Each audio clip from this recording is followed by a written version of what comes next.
Good evening, and welcome to AJC Atlanta's Community Advocacy Award. My name is Dove Wilker, and I'm the director of AJC Atlanta's regional office. Today is a historic day. Just a few hours ago, we witnessed the peace signing between the UAE and Israel and Bahrain and Israel. AJC has been at the forefront of engaging with leadership of those countries for nearly 3 decades. This is something that Melanie and Alan know better than most of us, having traveled with AJC to the Gulf in 2014. I guess you could say that Melanie and Alan had an integral part in today's peace accords. It's also a historic night because instead of being at the Atlanta History Center, we're doing our first ever virtual program. And for the first time ever, we're presenting the Distinguished Advocate Award to Melanie and Alan. The Nelkins' passion for AJC and their tireless advocacy in promoting its mission are truly inspiring. In addition to honoring the Nelkins, we are delighted to present a fascinating panel between Dr. Deborah Lipstadt, Alana Kaufman, and Julie Raymond, AJC's Deputy Director for Political Advocacy. We look forward to hearing from their perspectives on anti-Semitism and racism as we are compelled to confront these issues today. One of the great things about Zoom is that we still get to see all your smiling faces. I encourage you to interact with each other by using the gallery view and the chat function. In fact, I'm guessing that many of you aren't even in Atlanta tonight.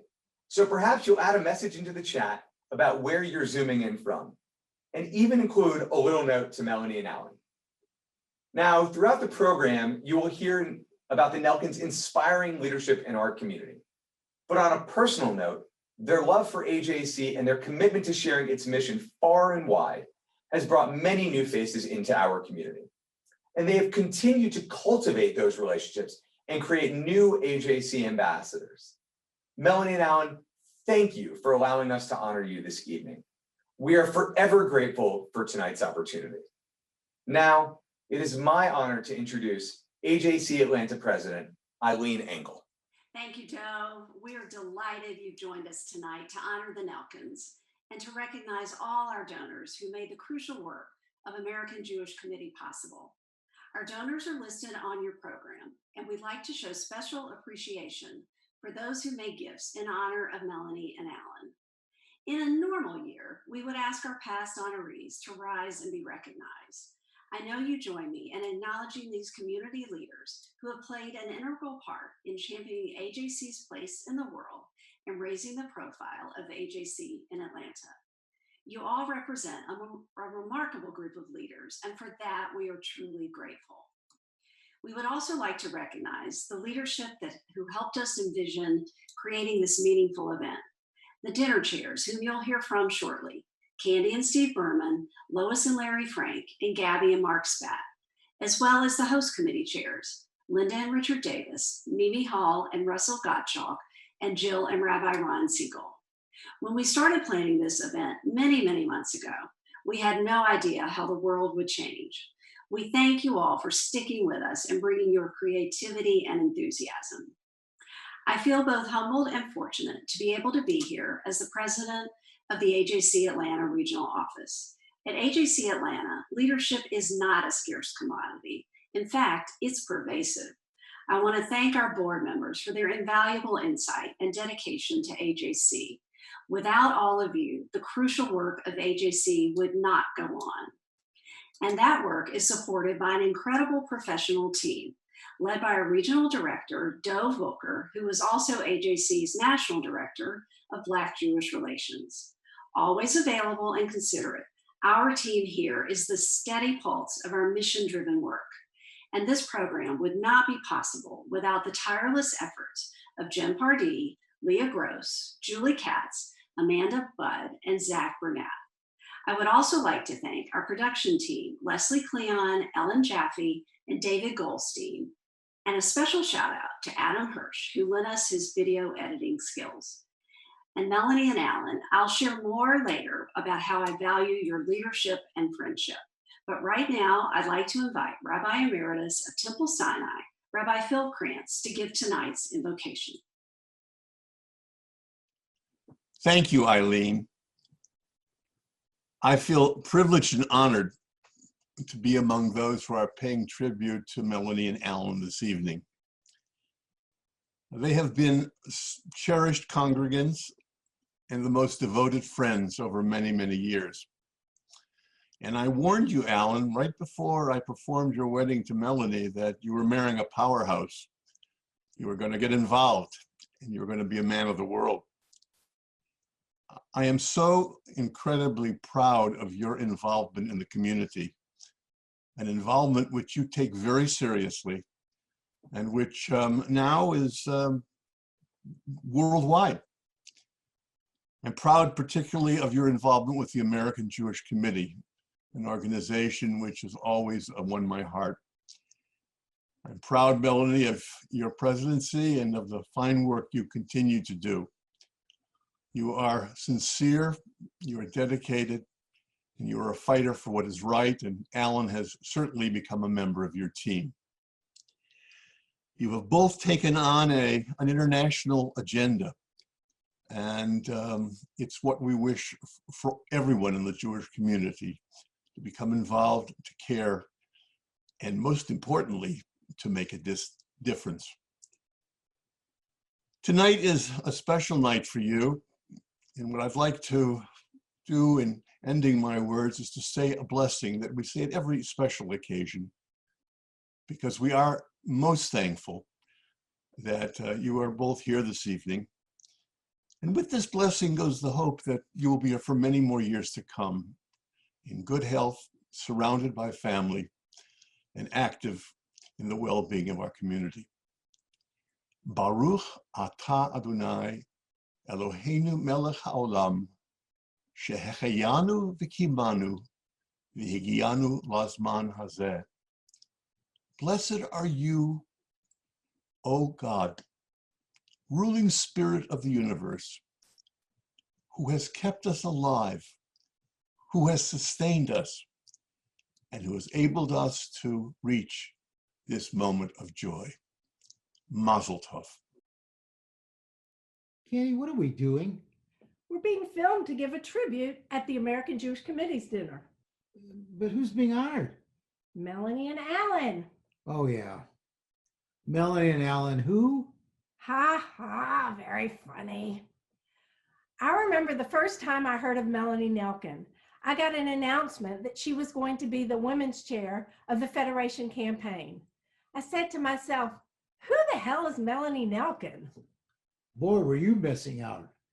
Remember when we saw her dance the waltz at the first Dancing with the Stars at Temple Sinai about 10 years ago? She was amazing, and she won. But I also remember the look of pride on Alan's face. He had never seen her dance. And then we started going to Torah study together at Temple Sinai, and there she was. She is amazingly insightful. It was apparent that she values learning, especially Jewish learning. So naturally, we developed a friendship. We enjoyed talking as we walked to the car, and we learned how passionate she was about everything, but especially about the injustices in the world. And I recommended her as a board member of our Atlanta chapter of AJC. And then we met Alan, if you remember, and lo and behold, he was passionate too. About cars, fast cars. Oh, and they were both passionate about dogs. I figured since he ran such a successful business, he would be an asset to Temple Sinai. So I nominated him to the board, and he was. Melanie was a valued member of the board of AJC and was quickly recognized as a leader. She became the chair of the board and went on the National Board of Governors, where she now serves on the Executive Council and several committees. And Alan supported her and went along with her. They traveled together on AJC diplomatic missions, where they both became even more passionate about the work of the American Jewish Committee. He is on the boards of Transatlantic Institute and Asia Pacific Institute. And for the Nelkins, talk isn't enough. Let me tell you something. They know what it really means to give back. They're engaged, they show up, and they are very philanthropic. They feel obligated to make a difference with their time and with their money.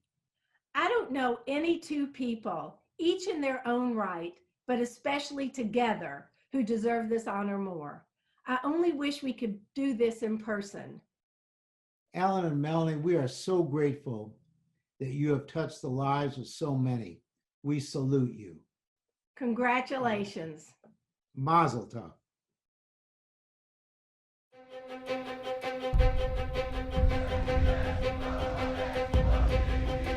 Several people stabbed during a Hanukkah celebration in New York. Hate crimes are up in most major cities. More than half were anti-Jewish, far more than hate crimes targeting any other religious group. Tens of thousands took to the streets honoring George Floyd and protesting racism. Across the country, the calls for justice are growing more intense.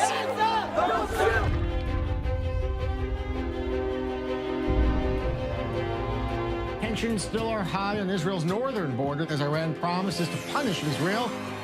The start of a new era in terms of Britain's relations with the European Union. The two most powerful countries on Earth are slipping deeper and deeper into a profound form of conflict. Some worry this means America's days as a global leader are numbered.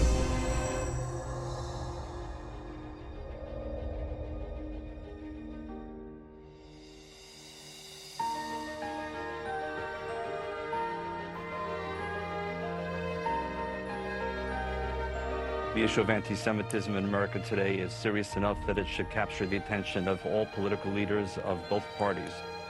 Rallying around the social media hashtag #ShowUpForShabbat, started by the American Jewish Committee.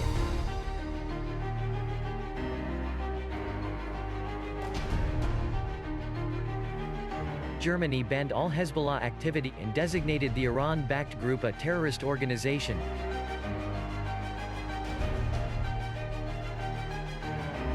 Convening at the Global Forum reflects the strong ties between Israel and the AJC global community. AJC has always stood by Israel. We need the clear moral voice of the American Jewish Committee. You have fought for the core values that drive democracies.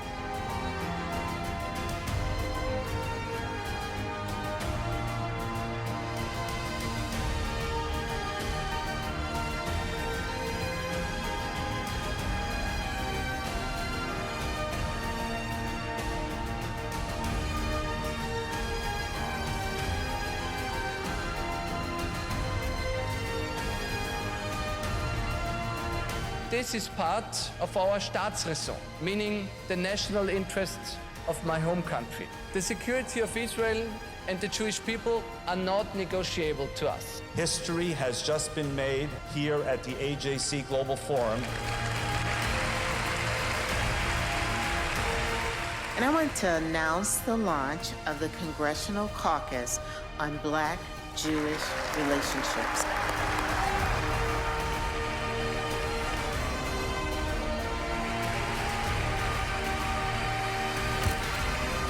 American Jewish Committee declared that Jews cannot ensure equality for themselves until and unless it is assured for all.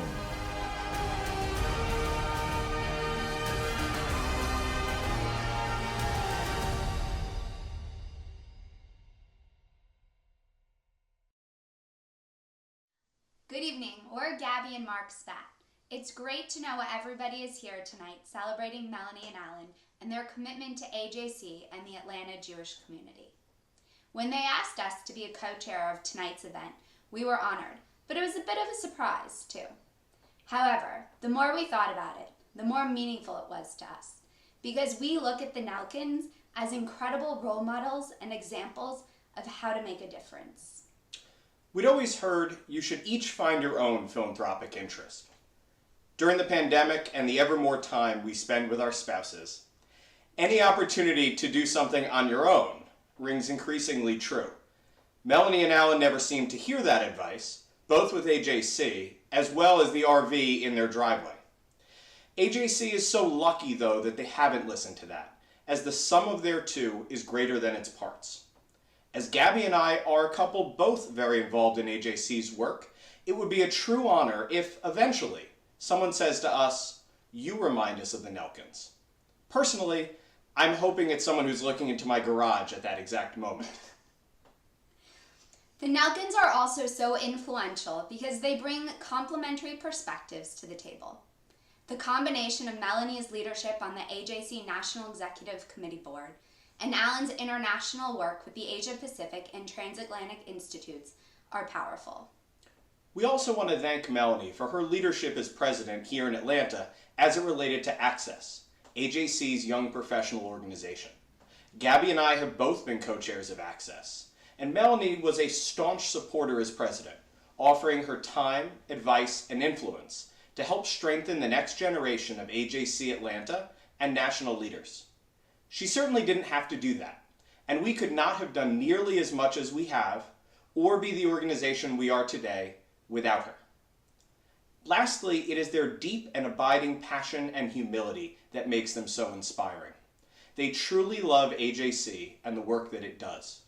Of course, that is visible in their generous support, but much more, you can see it in their faces when they talk about AJC, its successes, and local and global professional staff. Just look at tonight's program. In our planning meetings, we basically had to force them to let us laud them. Instead, they wanted this event to be only about AJC, expose those attending to something new, and like all those advocacy meetings they've attended here and around the world, maybe win over just one more convert to the cause. Well, Melanie and Alan, you have won both of us over at least. Thank you for your friendship and your leadership and all you do for AJC and the Atlanta Jewish community.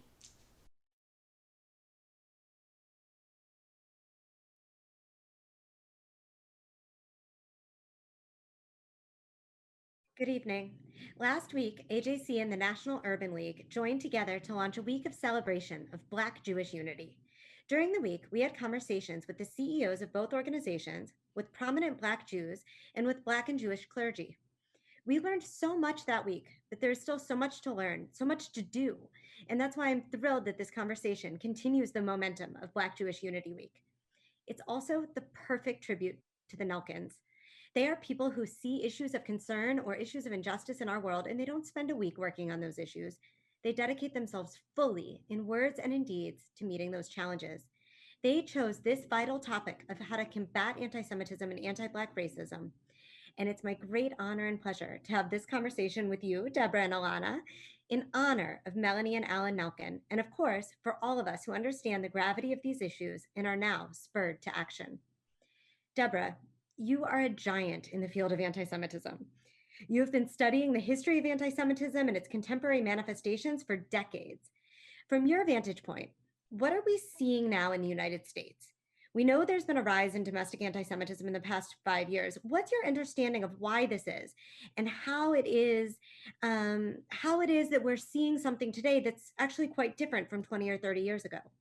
It's different and it's the same.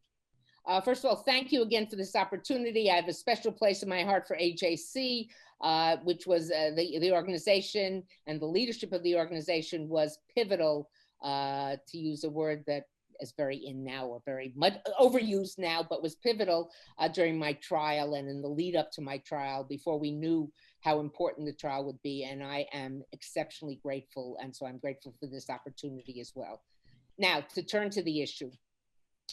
I think there's a number of things. First of all, we're seeing anti-Semitism coming from the right, the political right, and from the political left. And what I find is that many people, let's say people who place themselves on the right part of the political spectrum, are very adept at seeing it on the left. And what they see is there. I mean, they're not imagining things. They're seeing things very, very clearly. And I have friends who are on the political left who are very adept at seeing it on the political right. And they're right. They're seeing it correctly, but they don't see it standing right next to them. And often I'm asked, which is worse, political right or the anti-Semitism from the right or from the left? And I give a Shalom Aleichem-like answer. You know, Shalom Aleichem, who wrote the Tevye stories, became Fiddler on the Roof, and many other things as well. What would you rather have, dysentery or cholera? You know, they're both bad.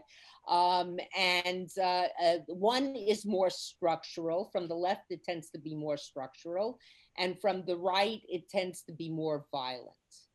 And I've just immersed myself the past few months in anti-Semitism from the right because I'm going to be an expert witness in the civil suit being brought against the organizers of the Unite the Right Charlottesville rally, and the organizations and the individuals. So I've been going through their material. And there is such a blending, I know Alana's going to speak to this as well, but between their anti-Semitism and their contempt for people of color, Black people, African Americans, whatever term you want, they know who they hate. And they love it when these two groups are going at each other. They're delighted. But back to your original question, I'll do this rapidly. It's coming from the right and left. It's different today because of social media. Before, if someone said something obnoxious, something hateful, they said it to 3 friends. Maybe they said it to a room full of people. But today you put it up and it suddenly gets exposure, it gets wide. So there's the delivery system is so dramatically different. And that's something we haven't seen before. The other thing is, and I don't want to get political, but there are leaders of various countries, including some in our own, who give succor, give comfort to those on the far right. You know, whether it's QAnon, whether it's the Boogaloo Boys, whichever, the Unite the Right people, very fine people. Very fine people were not marching in Charlottesville. Very fine people do not chant, Jews will not replace us. Very fine people do not say blood and soil. Very fine people do not give say Hail Victory. They kept chanting Hail Victory, which is Sig Heil. And on the left, we see a hatred, a contempt for Israel, a contempt for Jews coming from people on the left who would say, well, Jews can't possibly be victims because all Jews are rich, which we know is not true, but that's the stereotype. All Jews are powerful. Jews can pass. Of course, we know many Jews who can pass, you know, so that's already a sort of racist assumption. Therefore, they can't possibly, and they have power. Therefore, they can't possibly be victims, says the person on the left. We saw this in the British Labour Party so clearly up until recently. And the other thing that the person on the left will say is, and I call it the Miss Piggy defense. And me, I'm a liberal. I've been a liberal. I've dedicated my whole life to liberal causes. How can you possibly say I'm a perpetrator? So there's a failure to recognize it there. There's violence on the right. And we're seeing it now. It's what I would say is a perfect storm with a delivery system that is on super steroids. Mm. I want to stay on sort of the violence just for a moment. Deborah talked about the violence that we're sadly seeing as a result of rising anti-Semitism. And Alana, I want to turn to you because after the tragic news of the 11 Jews murdered at the Tree of Life Synagogue in Pittsburgh, you received a number of messages from Jewish community leaders and Jews of color, especially in your role as the director of the Jews of Color Field Building Initiative. And in that role, you convened over a dozen racially diverse Jewish community leaders and asked them the following question. How do we keep all of our Jewish community members and our institutions safe in ways that are reality-based, racially informed, and inclusive? Yep. I would love to hear about what you learned, but also ask if you think the conversation would be different now in light of everything going on in our country in the aftermath of the death of George Floyd and too many others.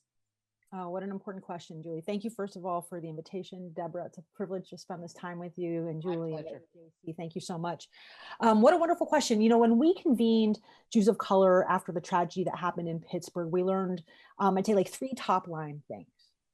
First, that, again, and this was, there's some time between then and now. First, that overall, there was a lack of awareness in Jewish communal spaces around just racism. And the way racism interacts in Jewish communal environments, the way racism affects how Jews of color are perceived when they're entering Jewish communal spaces, and the absence of kind of a consciousness around racism, not in terms of like implicating individuals for being racist, but we have a culture in which we are breathing an air that has racism flowing in all of the time. And when we think about it that way, we have to assume that unless someone has had training to interrupt the racist teachings that we've experienced as being part of just a US culture that's based on racism, that we bring those ideas to the work that we hold when we are ushers in synagogues, when we're thinking about security in synagogues, and when we're really thinking about keeping our communities safe. And so interactions like Jews of color coming to communal spaces and being in some ways just interrogated about who they know. Do they know the rabbi? What's the parsha this week? And, like on a good day, a minority of the Jewish community knows what the week's parsha is. And so kind of the kinds of questions that might be read as trying to secure an environment, but are experienced and interpreted and come from a questioning of the other, or perceiving a Jew of color or a person of color in Jewish communal space as another. So that's the first thing we learned, is there's this kind of wave of racism that flows through the community, and it's getting in the way of communities coming together. It's also getting in the way of community relations in the meta way, in terms of Black Jewish communal relations in an environment where Black folks who are not Jewish and Jews who are not Black are trying to do community relations work together, which is such an important thing that I know we'll get to talk about. The second thing that we learned is that the people charged with securing our communal environments have not been taught to interrupt racism in a structural way. And so again, this idea that we have created biases, or we've leveraged biases to help inform who we sort when we keep our communities safe, who we invite in, who we sort of push out or blow out of an environment. And usually it's coming from good intentions. In a post-Pittsburgh environment, it's coming from a space of keeping our community safe and protected from threat. Like, let's be very clear about the scale of threat that the Jewish people face domestically and abroad. But it's also coming from a fact that our ushers, for example, are the group in some ways that are kind of sometimes been in the community the longest and have had maybe the least exposure to like an anti-racist pedagogy or framework when they're thinking about Jewish community environments. And so that's the second thing we learned, are the people who are charged with kind of holding our community in the lay leader kind of way, in some ways, and this is not intentional, are just most distant from kind of that education around how to keep a community safe and through a multiracial lens. The third thing we learned, which was very, I think, in a context kind of very informative and in some ways just gave us an opportunity for more partnership, was in the Jewish communal environment in the US, so much of our security is informed by our partnership between the Anti-Defamation League and domestic and local police departments. And for a very, very long time, and I learned this from our colleagues at the ATL, for a very, very long time, the systematic structural work we've done to bring partnerships together for synagogue safety, for Federation safety, for JCC, Jewish Community Center safety, that work definitely had a lens of how do we create partnerships between the Jewish community and communities of color and police departments outside of Jewish communal spaces. But up until Pittsburgh, we did not have the conversation about how do we bring that conversation inside Jewish community spaces? How do we bring that same attention, same energy, and same strategy that we use to build partnerships around safety and security outside? How do we bring them inside and bring those partnerships into a dynamic that bring together Jews of color, bring together African Americans, bring together white Jewish folks, all in Jewish community environments that can feel safe, that can feel protecting, can feel anti-racist, and supportive of Jewish ideas, Jewish ideology, and Jewish safety. So helpful. Deborah, Alana was talking about Black-Jewish relations, and I want to ask you, part of what inspired AJC and the Urban League to create this Black-Jewish Unity Week was the rise in anti-Semitic attitudes from prominent members of the Black community. How worried should we be about that? And is it a different form of anti-Semitism? How would you sort of put it into the anti-Semitism categories? It's a complicated topic, which I just had a piece up on CNN.com with Professor Ethan Katz from Berkeley on this very topic. But one quick anecdote to buttress what Ilana was saying about people walking into shul and being interrogated because they're not light-skinned or whatever. A friend of mine has a very close friend who is Black, Jewish. And this friend usually goes home to her mother in Chicago for Rosh Hashanah Yom Kippur. One year she couldn't get there, weather or something or other, and he said, I have an extra ticket, come with me. And she said, great. So they went to his nice conservative synagogue. They walked in, they went to their seats, and the woman on the other side said, who's that? And he said, oh, it's a friend of mine. Well, what she's doing here? Oh, she couldn't get home for Yontif, so she couldn't get home for the holidays, so she's here. And the woman said, oh. And then about 2 minutes later, but why is she here? So it's just that the most traditional Jew who has a darker skin can walk into a synagogue and people get on edge. When someone who doesn't know morning services from Kol Nidre or whatever it might be walks in and is accepted. And it's not done out of, I think Ilana was making this point, it's not done out of overt racism, but it's done out of ignorance and failure to be educated, failure to be sensitized. I think that one of the things, that the Jewish community, many people in the Jewish community, and on the other side, whatever, in the Black community and some of the liberal segments have understanding is things like something like Black Lives Matter. And when I first heard the term, I said, well, wait a minute, all lives matter. And it took me some thinking through and conversations with my colleagues, particularly Black colleagues, but not only Black colleagues, to realize, wait a minute. At this moment in our country, it is Black people and some people of color, whatever the term you want to use, but it's primarily Black people who are more under assault, or we're more aware of their being under assault than we have been in the past. I don't want to suggest they're more under assault now, because my guess is before we all started walking around with movie cameras in our pockets, there was much more assault than there is now. And so it is that group that segment of the population about which we have to be very concerned. Now, some Jews are discomforted by this, but I'm reminded of two things. About a year ago, maybe a little over a year and a half ago, Speaker Pelosi had the idea. It was after there were a number of anti-Semitic comments made by Representative Omar and a number of other people, and there were outbreaks of anti-Semitism. I think it was a couple of months after Pittsburgh, and we had a number of events of introducing a resolution in the House condemning anti-Semitism. And there were a number of Democratic representatives, people more veering towards the not far left, but left of center, who said, well, we should, and we wrote about this in our CNN piece, the resolution should condemn all forms of bigotry, or should throw a much wider net. And I happened to be in DC, and I was asked to go up on the Hill to meet with a number of representatives to explain to them. I said, this is not a resolution saying that racism doesn't matter or homophobia doesn't matter, but this is a resolution specific to the moment of us confronting anti-Semitism. So sometimes when I hear from some of my Jewish neighbors and friends, well, why is it Black Lives Matter, all lives matter? I use this example. I said, were you disturbed when there was this effort to what some of us saw as water down the resolution? They said, yes, because it was about anti-Semitism. Well, this is about Black lives. And I think we have to find ways of contextualizing it for people so they get it. We had an incident at Emory about a year and a half ago, maybe, where the one dorm was leafleted with eviction notices, sort of make believe this is the West Bank. You're evicted from your house. The Israeli army is going to blow it up. And they were slid under the doors of all the students in a particular dorm. But the way the story was initially told, and still, of course, once it's initially told in a way, that's the way it often remains, it was that Jewish students were targeted. So a number of people in my neighborhood, we live right adjacent to Emory, Jewish people put up signs saying, we stand with Emory's Jewish students.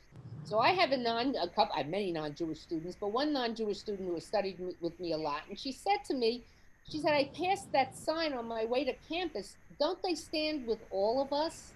And I said, yes, of course they care about all of you. But right now they think their fellow Jews are being targeted. So when I said that, I recently used that example with speaking to my synagogue. I saw some light bulbs go off. And we have to find a way, and I think this is what Ilana was talking about earlier, of contextualizing so people get it. And there is, and of course there's a lot of racism in the Jewish community, and there's a lot of anti-Semitism in the Black community, just like there's been alliances and working together and kumbaya days and all that. But there's also hostility, and I think we have to be willing to call it out and to address it. And the last point I'll make on this is that I think Jews who are not Jews of color, not Black Jews or Jews who are Black, have to also recognize their privilege. They have a choice. We have a choice to pass. Not all Jews, not the Jews who wear kippah or wear tzitzit hanging out or dress in a certain way, which if you're in Brooklyn and you're a woman wearing a head covering or something, it's clear that in a certain style that you're Jewish. But those of us who don't, I've started to wear, I don't have it on right now, I've started to wear a Magen David every place I go because I didn't want to pass. But we have that choice. And whether they're Jews or non-Jews, but Black people don't have that choice. Thank you. I think that's very helpful. And I think that the analogies will cause a great many people to have light bulbs go off. Alana, I want to ask you, sort of sticking with this issue, many people are pointing to Jews of color as sort of the problem solvers to address anti-Semitism in the Black community, whether it's from celebrities or sports figures, politicians, etc. Are Black Jews the natural bridge, or is that sort of unfairly placing too much responsibility on them that we should all own? I mean, what an interesting question. I mean, I'm sitting here, and many of you know that my academic training is as a formal educator, and I'm sitting here going, like, in what situation would we charge any group of anybody to solve a problem that's rooted in miseducation, right? Yes. And so, you know, in the United States, very few people know about Jewish history, very few people know about the history of anti-Semitism, very few people know African American and Black history, right? So there's a lot we all need to know about each other just to like have good information and be in relationship together, to be able to develop empathy, to be able to develop strategy, to be able to work together in movements. But I think the impulse to invite Jews of color to both opine about and then remedy how, you know, the general community is understanding anti-Semitism in the Black community. I think it is well-intentioned and truly misguided. And I think it's well-intentioned because we have community reaching for other community to help educate and inform, right? Like we reach for each other when we want to develop a deeper understanding of what's going on. And we have a natural instinct to wonder if people who are more like us, whether that be Jewish and Black, queer and Jewish, kind of whatever the theme is, who are more like us, to give us information about an experience, a worldview that's based on a lived experience. And so I think like Jewish people who are Black Jews, we have some perspective from a lived experience, but our lived experience doesn't make us expert. And so if I were thinking about anti-Semitism, I would want to talk to experts on anti-Semitism. I would want to talk to Eric Ward. I would want to talk to Dev Kent. I would want to talk to Deborah. I would want to talk to others who this is their work, and then their identity helps inform their work in truly authentic ways. There are some Jews of color who are truly expert, and let's leverage them, and let's have a conversation with our colleagues. But at the end of the day, the misinformation about Jews in the United States comes from a strategy to misinform the United States about the history of the diverse people in the US. And what we've done in an educational context is reduced the Jewish experience into one that creates a misunderstanding, and that misunderstanding can lead to anti-Semitic views and perspectives. What we've done is reduce the African American experience to say we were all slaves, when really we were enslaved. And there's a material difference between the term of that language, and that life is much broader than our experience of enslavement. And so we need to re-educate this entire country. We need to educate folks about groups that are both highly marginalized and highly targeted. And if we did that, we would remedy some of the anti-Semitism and some of the anti-Black racism, because we would build bridges with education. Can I just build on that for just a minute? Again, I think that's such an important point, and it's also an important point. Your question was so important. Suddenly, okay, we have a anti-Semitism in the Black community. Let's find our Black Jew to explain it, to beat up on and say, how come those blacks are saying this, that, or the other? And then let's task them with figuring out how to resolve it and expect them to make it all better. Impossible task. And on some level, they are the ones who are caught between a rock and a hard place, because suddenly they are neither of, the Jewish community says, yes, you're one of us, but you're a little different. And the Black community says, oh, you're one of them, so you're not really legit, or whatever it might be. And while I do think people like Ilana and others can sensitize us and educate us and inform us and remind us, it's not their job. It's not their job. And I think that's exceptional. Such an important point. So I'll ask you, Alana, because it's as much our jobs and everyone who's a part of this conversation as it is the job of the Black Jews. Estimates of the numbers of Jews of color run somewhere between 12 and 20%. Correct me if I'm wrong about that. And I don't think there's a question in this audience that this diversity strengthens and enriches us as a community. Can you give us some marching orders? What can we at AJC, what can we in the Jewish community do to better address the racism both within and outside of our community? So I love the question. And so the numbers are somewhere between 12 and we would say about 15%. And our own study, Counting Inconsistencies, will give information about that. Atlantic 57 study will affirm those exact numbers. And then if we add in our Sephardi and Mizrahi family, we inch up toward 20%. And some of our Mizrahi and Sephardi family self-identify as Jews of color. And so that really sort of helps put into perspective the broad range of diversity here in the United States. The US Jewish community, just in this conversation, has become more racially diverse. Like if a Jewish baby was born in the United States, chances are someone in their family is a person of color. And chances are they're multiracial or part of a multiracial Jewish community. 20% of the United States, of the Jewish United States identifies as part of a multiracial Jewish family, with our coasts are more at 25%. And so just let's put that into context. And so our marching orders are first just to step back, right? And to just suspend the traditional narrative of the US Jew being white or being perceived as white, to suspend the narrative of our entire sort of community being shaped by Ashkenazi culture and Ashkenazi perspectives and views. And that we, of course, are a natural part of the multiracial United States, which is of people of color, people of different backgrounds, immigrants, and of course we are a part of that US experiment, right? And so we need to really move from this idea that we think of ourselves as all white to one that says, of course, we're multiracial. Then when we say, of course, we're multiracial, beyond the moral imperative, we have to be vigilant about racism. We have to be vigilant about anti-Semitism. We have to be vigilant about whatever the forces of marginalization that are pushing toward us, because whatever those are, they're going to disrupt and disintegrate our US Jewish community. And we can't have that. We can't afford that. And so, yes, we should be engaging in anti-racism training. Yes, we should be educating ourselves about US Jewish history, because US Jews don't know that much about US Jewish history. We should be educating ourselves about the experiences of other people of color in this country and how we come together. And then I would end by saying, we need to see ourselves, and Deborah was talking about this, we need to see ourselves as part of a movement that is here to work together so that we all, in our diversity, in our religious diversity, in our ethnic diversity, in our racial diversity, we all can thrive. And we need to be safe, we need to be who we are, and we need to be able to be facile about who's vulnerable and when. And so if we're in a situation where there is a white supremacist, so we know they are both anti-Semitic and racist. And if we have a Black person, maybe they're Jewish, and a white presenting person, absent kippah, absent tzitzit, absent traditional expressions that mark somebody as a Jew, then we have to know in that moment, it's probably our Black brother or sister who's most vulnerable.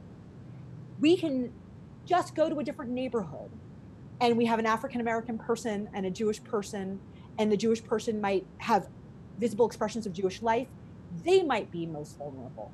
And so the end of the marching order is, once we have all this education, once we have frameworks, once we see ourselves as multiracial and part of a multiracial community and movement, we need to be able to step forward and step back as the winds of racism, the winds of homophobia, the winds of anti-Semitism blow towards us, sometimes more people are vulnerable in one way. In that moment, it might be that Black Lives Matter. And another moment when Jews are being attacked, we want to protect our Jewish brothers and sisters, and we need to have some comfort with this not being a competition, but this is about not only raising all ships, but keeping all people safe, whole, and authentic and thriving their identity in the U.S.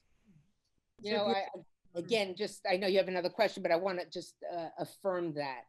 And it can't just be, to use the term I use, kumbaya, you know, we all love each other. It calls for really hard and painful work. And now I'm talking about Black community, Black communities, Jewish communities. And it calls for looking in the mirror. I know I said this earlier, but I can't stress it enough. And acknowledging that there is racism in the Jewish community. You know, we did it, how come they didn't do it? Or whatever it might, however it might express itself. And that there's anti-Semitism in the Black community. And both communities looking inward. And the irony is, again, and I'm going to repeat this, but sometimes as teachers, we all know, and we're educators here, repetition is important. That it's crucial, because the only groups that really thrive when two minority groups, like say Jews and Blacks, traditional victims of prejudice, are going at each other, are the people who are marching in Charlottesville chanting "Jews will not replace us." Is the murderer who went up to the synagogue, into the synagogue in Pittsburgh, the murderer who went to the synagogue in Poway, the murderer who went to the Walmart in El Paso, the murderer who went to the synagogue in Hala, the murderer who went to the mosques in Christchurch. They're the ones who love it. And no democracy. I mean, the reason to fight anti-Semitism, certainly if you're a Jew, it's your ox who's being gored. But there's some people who fight it because, as Ilana gave us in the statistics, who have Jews in their family. They're not Jewish, they have Jewish grandchildren, Jewish in-laws. It's a good reason, it's not a sufficient reason. You might hate all prejudice, but the real reason to be terribly concerned by the both racism and anti-Semitism that we're seeing today is that no healthy democracy has ever tolerated having racism and anti-Semitism in its core and ended up being a healthy democracy. It's counter to being a healthy democracy. If you care about a democratic country, wherever you put yourself on the political spectrum, doesn't matter, then you've got to be concerned about this. Doesn't matter what your color is, what your identity is. Absolutely. So Alana gave us her marching orders. Deborah, talking about specifically sort of the anti-Semitism that comes from the white supremacists. You know, AJC is an advocacy organization at the end of the day. What would your marching orders be, whether it's from an activism perspective or education? First of all, to go back to the point that I made at the beginning, set aside your political inclinations and recognize this comes from both sides. In fact, maybe don't set aside your political inclinations. Say, I am a person of the right, or I'm a person of the left. I have more street credibility, or street cred, as my students might say. Maybe that dates me, I don't know. With the people right next to me. Turn and address them and challenge them. So I think that's one thing. I think the other thing is recognize that words matter. If you hear something, to paraphrase the TSA, I haven't seen much of them because I haven't been in the airport in months, but if you hear something, say something. And sometimes you want to, do the quick and sort of put down, but as Ilana reminds us, do it in a way that educates, do it in a way that reminds, do it in a way that people can understand. And I think that those are critically important. Julie, may I add one? And Deborah just inspired a thought, and it circles back to something she started us off with, which is, and take risks and challenge and leverage your own privilege. And why I say that is because I was flying and I was sitting next to a gentleman who from all appearance, appeared to me like an air marshal. He just had on a very typical air marshal outfit, and we ended up talking, and he was in fact the air marshal on the plane. And I just sort of said, like, tell me about your work or whatever. And he said, well, you know what I'm particularly preoccupied with right now is he said, my daughter was a witness to the violence at Charlottesville. Oh. And she was one of the technical witnesses in the parking lot when the African-American man was beaten. And this air marshal, who appeared to be a cisgendered white male, very traditional buttoned up looking, said to me, I had never witnessed that kind of violence before or been part of that kind of racial violence before and anti-Semitism. And it has changed everything about me because nobody would believe it was real until somebody like me took a stand. And so I have put a sign on my lawn that says, I stand with Black people, I stand with Jews, I stand with immigrants. And he said, the I have gotten from my neighbors and from my colleagues and my friends. But he said, I realized with my very traditional presentation and my very traditional professional role, and what I had seen and experienced, that if I don't take a stand with all of my power and my privilege, really no one will. And so I just want to add, we also have to take a stand and take some risks by leveraging our power and privilege, and then get to talk about it and make relationships with people. And, you know, just again, building, we could build and build and build. Sometimes I've heard young people say, well, you know, sometimes about racism, sometimes about anti-Semitism, sometimes about bullying. I didn't want to say anything because, you know, they won't be my friends, or I didn't want to say anything. I said, and I say to them, especially if I'm close with them, I don't think those are the people you want to have as friends. So be, you know, you asked me, Julie, for the marching orders. We have to become the unwelcome guest at the dinner party. We have to speak out when Uncle Frank or Chaim or whatever, whom we love very much, makes a racist, homophobic, anti-Semitic crack. We have to challenge him. Maybe not say you're adult or you're a racist, Uncle Frank, and I'm never going to talk to you again, because that's nobody ever changed their mind by being told they were an idiot or whatever. But find some way. It's hard. You've got to educate yourself. You've got to immerse yourself. Half the time we think of the perfect line at 2:00 in the morning after it happened. We sit bolt upright in bed and said, that's what I should have said. But next time you'll know. But don't be silent. Of course. We have to be the unwelcome guest at the dinner party, and we have to be the air marshal. And I can't thank both of you enough for these moments of inspiration. You have brought wisdom and sensitivity to these very difficult topics in a way that not only inspires and enlightens all of us, it truly honors and reflects the spirit of Alan and Melanie Nelkin. So thank you so much for being a part of this. And I hope that we can continue the conversation sometime. It was my privilege. Thank you so much. Deborah, thank you. Okay. Ilana, let's be in touch. I would love to. Would love to. And Julie and AJC, thank you so much. Thank you. And thank you to AJC. Larry and I have been conjuring up visions of Adam and Eve, Romeo and Juliet, Antony and Cleopatra, Bonnie and Clyde. We've had so much fun thinking about this, and what a joy it is tonight to join you in honoring Melanie and Alan for so many reasons. For their fierce devotion and loyalty to their friends, to their family, and to causes that they love. For their intellectual curiosity and their pursuit of wisdom. For their deep commitment to Judaism in their learning, in their values, in their community. For their responsibility in mentoring and being models for leadership, for their compassion to humanity and the human dignity for all people, for their honest, freaky, and contagious joie de vivre, their wonderful love of life, for their gracious, modest, and loving generosity. Yep, they're the mensch and the neshama, a real dynamic duo. But as we look back at all those iconic couples, Coretta and Martin, David and Bathsheba, the others I named, Adam and Eve, Romeo and Juliet, we realize that Melanie and Alan have another partner in their joint venture, and that's the American Jewish Committee. It's really the perfect trio, Melanie, Alan, and AJC. It's a special sauce. We're so blessed and honored with all of you tonight, our delicious friends, Melanie and Alan Nelkin.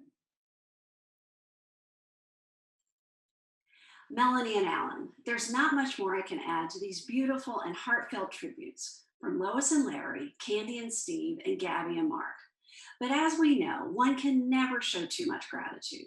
So I'll be brief and try to make every word count.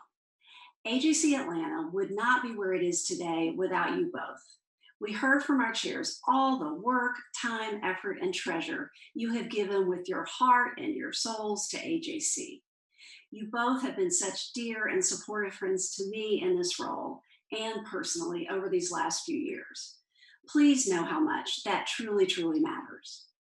Elie Wiesel said, "Human beings all change, not what they are, but who they are. We have the power to change what we do with our lives and turn it into our destiny." Melanie and Alan, you have used your God-given talents and your earned talents to create a powerful destiny and truly have created a living legacy. We here at AJC, locally and nationally, are so very pleased and so very proud to honor you with the Distinguished Advocate Award.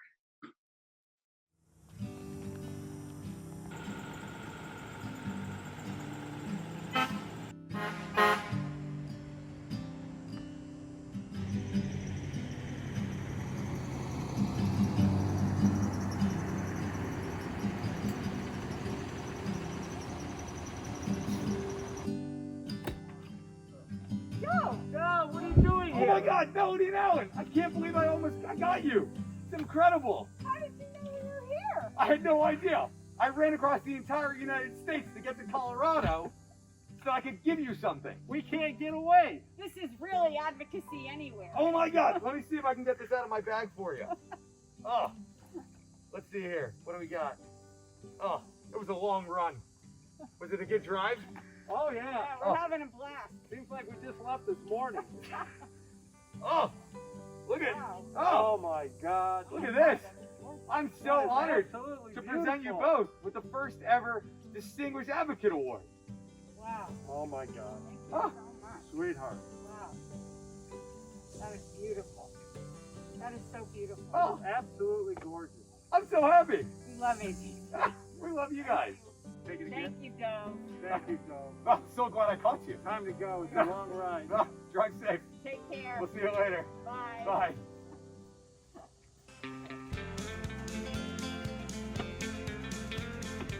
Bye-bye. Bye-bye.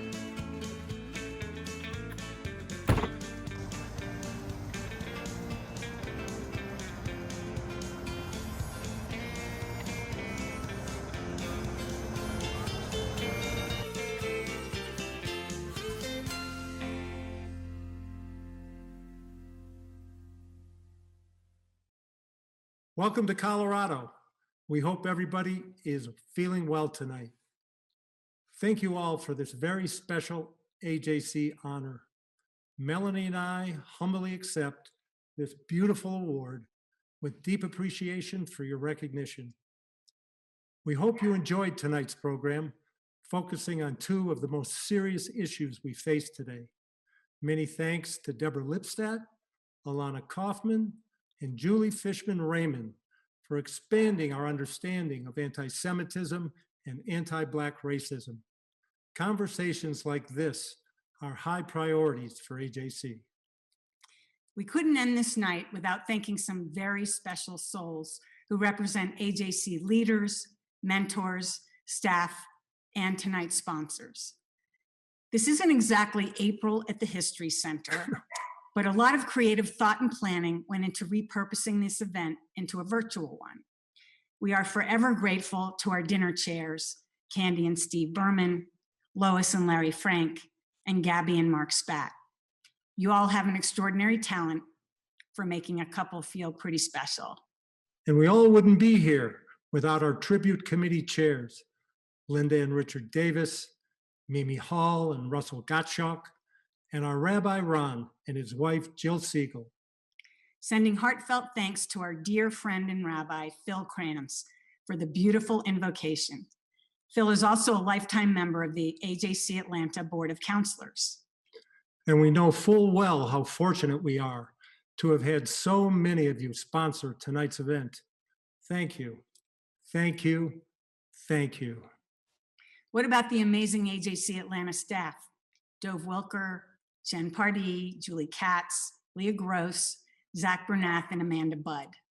No doubt if we were sitting in the ballroom of the History Center, there would be resounding applause right about now. Eileen Engel, we owe you so much, our dear, dear friend, and AJC Atlanta's president and strategic visionary. If we leave you with anything tonight, it would be to share with you why AJC. So when AJC was founded, it was the first time a minority group in the US came together to fight anti-Semitism and bigotry. 114 years later, many of us have witnessed, participated in, and subscribed to AJC's notion that fighting anti-Semitism cannot be accomplished without confronting all minority injustices. Tonight's focus on anti-Semitism, anti-Black racism, and Black-Jewish relations was timely, but honestly, it represents only one 25-minute snippet of AJC's decades-long history of dialogue, advocacy, and defending values that unite us all. 38 years ago, the late Congressman John Lewis founded and remained an active member of AJC Atlanta's Black Jewish Coalition. Last week, AJC and the National Urban League hosted Black Jewish Unity Week, a national initiative to unite against surging levels of anti-Semitism and racism. The initiative sparked the beginnings of many new and necessary dialogues around the country. Congressman Lewis would be proud that, in his words, we're all getting into good trouble. AJC has always been in the relationship building business. In our AJC travels, we've witnessed firsthand why AJC, with its diverse global reach, is making such an impact. Whether Melanie and I were in Western Europe, Central Europe, Eastern Europe, Israel, Africa, or the Middle East, we had the privilege of witnessing AJC's longstanding relationships. Built over decades, they have become the foundation of dialogues that deliver. AJC has been traveling to the Gulf regions for 25 years. In 2014, when we came back from the United Arab Emirates, people asked us, why would you go there? After all, we met with a tiny community of Jewish expats in a relatively secretive Shabbat gathering, and we were forewarned that the word Israel was not to be spoken out loud under any circumstances. 6 years ago, the Israel-UAE relationship clearly existed, but it existed under the table and well under the radar. Admittedly, any success in the Middle East is not easy, but we've recently witnessed the strategic importance of why AJC's longstanding relationships play a role in building lasting stability in the region. With the Abraham Accord in place, AJC has announced plans to open an office in the UAE. So here's the thing. AJC priorities are visionary. And one of my sheroes, Ruth Bader Ginsburg, said that we should fight for the things we care about in a way that will lead others to join us. Repairing the world requires building coalitions, partnerships, and relationships. And it's what AJC does best. And it can't be done alone. Thank you all for being here tonight. In the coming year, may we all be blessed with health, many simchas, and in-person opportunities to gather together again. We miss you all so much. Be well, be safe, l'chaim. Whew, I'm tired. That was a long run back from Colorado.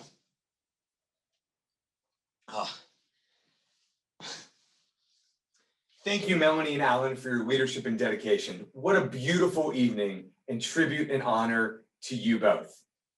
The work of AJC has been mentioned throughout this evening is a part of who you are, and we are forever fortunate for the leadership that you continue to provide the organization.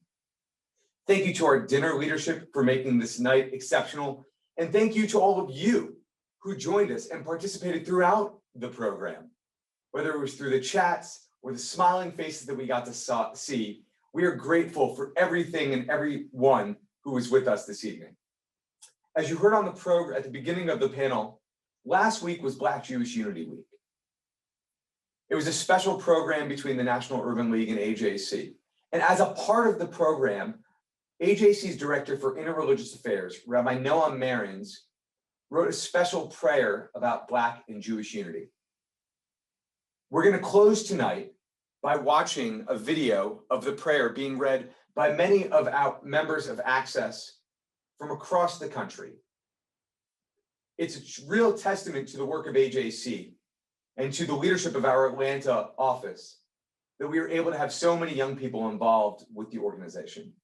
But most importantly, the work of the organization can't happen without all of you and your involvement and support. So thank you so much for joining us this special evening. We wish you all a wonderful, happy, and especially a healthy new year. We hope you'll stay on for a few more minutes, share a few more words with Melanie and Alan through the chat, and we look forward to seeing you all in person in the coming year. Shana Tova. Please roll the video.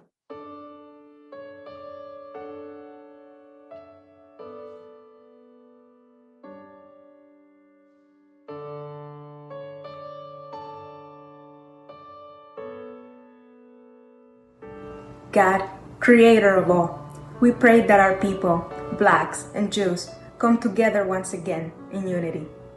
Our struggle to be free from the Exodus to the Civil Rights Movement inspire us. We are heirs to proud traditions that know oppression and labor for liberation. We will not desist until all are redeemed. At a time when hate is rising, we commit to modeling love. Racism and anti-Semitism rear their ugly heads. We will show the better way, how light overcomes darkness and justice defeats evil. There are those even among our own who will divide us, but we will not allow them to prevail. We are marching together again, led by the spirit of Dr. King and Rabbi Heschel, tied in a single garment of destiny, praying with our legs. Our religious traditions call upon us to emulate our God as healer, to love our neighbor, to do unto others as we would have them do unto us, to strive together toward good works, and to judge others by the content of their character, not the color of their skin. We cherish religious, racial, and ethnic diversity and defend pluralism as a bedrock foundation for America's future. We reject denigration and exclusion and embrace elevation and inclusion. We pray that you, God, will be with us as we join with our Jewish and Black brothers and sisters to work together in fixing the broken and fulfilling the promise of a healed world. Turn us toward you, God, and we will return to you. Renew our days as of old. Amen. Amen. Amen. Amen. Amen. Amen. Amen. Amen.